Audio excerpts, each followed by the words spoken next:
সামনে যা।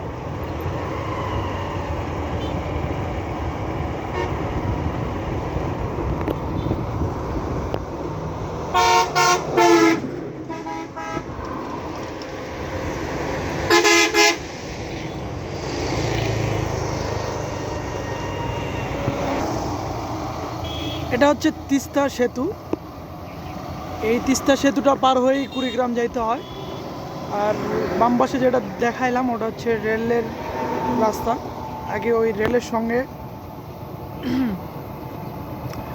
গাড়িরও রাস্তা ছিল, কিন্তু ওটা প্রশস্ত খুব ছোট ছিল, তার জন্য এই রাস্তা মানে এই সেতুটা তৈরি করা হয়। তো এই সেতুটা তো অনেক বড়, এই আর কি।